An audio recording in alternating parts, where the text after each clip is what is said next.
Every year, millions of Muslims travel to Makkah. They circle the Kaaba. They run between Safa and Marwah. They drink Zamzam water. And during Eid al-Adha, they remember a great sacrifice. But few people stop to ask, how did all of this begin? The answer begins with a crying baby in the middle of an empty desert. Prophet Ibrahim was one of the greatest prophets ever sent by Allah. He destroyed idols. He stood against tyrants. He was thrown into fire for his faith. Yet despite all of this, Ibrahim carried a very personal pain for many years. He had no child. He and his wife Sarah grew old without having a son. And in those times, having a child was not just emotional. It was connected to legacy, family, and survival. Years passed, then decades passed, yet Ibrahim never lost hope in Allah. Among those living with Sarah was a woman named Hajar. Hajar was originally from Egypt. She was known for her righteousness, patience, and strong character. Eventually, Sarah permitted Ibrahim to marry Hajar, and by the will of Allah, Hajar became pregnant. After years and years of waiting, Ibrahim was finally going to have a child. The baby was named Ismail, alayhi salam. Imagine the joy of Ibrahim, a prophet who had spent decades calling people to Allah, now finally holding his own son in his arms. Ismail was not just a child to him, he was a miracle. A gift after a lifetime of waiting. But Allah was preparing Ibrahim for a test unlike anything before. One day, Allah commanded Ibrahim to take Hajar and baby Ismail and leave them in a barren valley. A valley with no crops, no water, no people, no civilization. That valley would later become Makkah. Ibrahim obeyed. He carried some water and a small amount of food. Then he brought Hajar and Ismail into the empty desert. Mountains surrounded them. Silence filled the valley. There was nothing there. Then Ibrahim began walking away, and he did not look back. Hajar was shocked. She followed after him, asking, "Oh Ibrahim, where are you going? Are you leaving us in this valley where there is no one?" But Ibrahim kept walking. Finally, Hajar asked the question that changed everything. "Did Allah command you to do this?" Ibrahim replied, "Yes." And immediately, Hajar said, "Then Allah will never abandon us." Look at that level of faith. No argument, no complaint, no anger. Just trust in Allah. Time passed. The food finished. The water finished.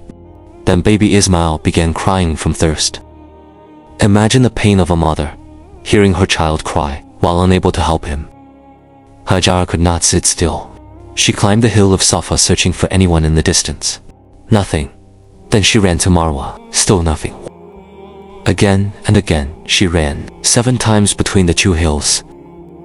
Not because she doubted Allah, but because trust in Allah does not mean abandoning effort.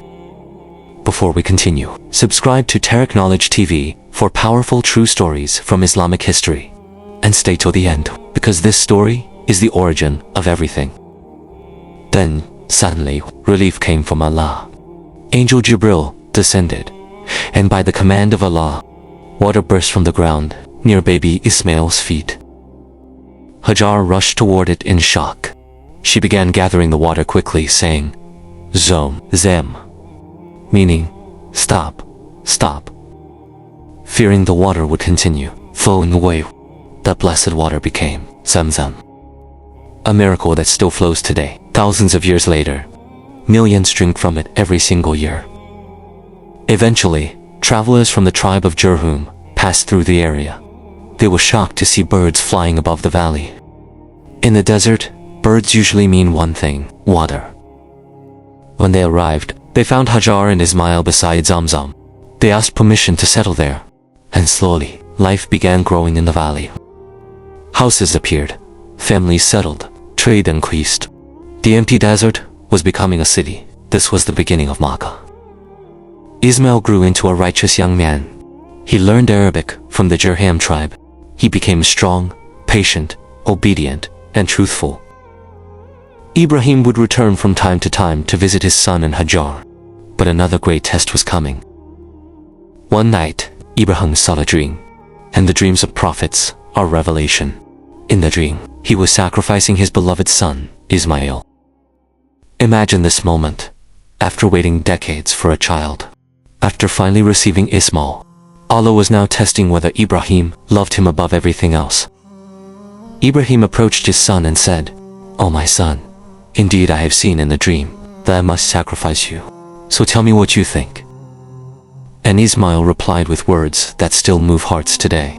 "Oh my father, do as you are commanded. You will find me, if Allah wills, among the patient." Think about that. A father willing to obey Allah, and a son willing to submit to Allah. This was not ordinary faith, this was complete surrender.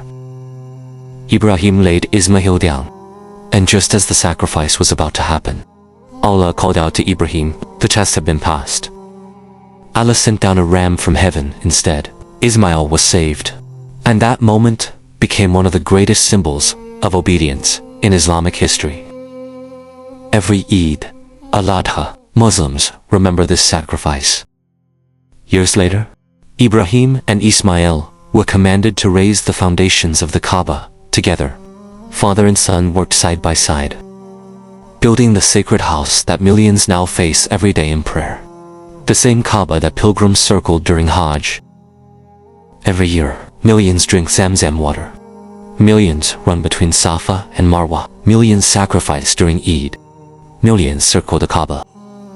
But behind all these rituals is the story of one family.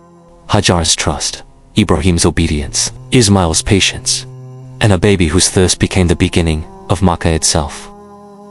May Allah allow us to learn from their faith, and may He make us among those who trust Him completely. Ameen. More stories, more legacy. Subscribe to Tarikh Knowledge.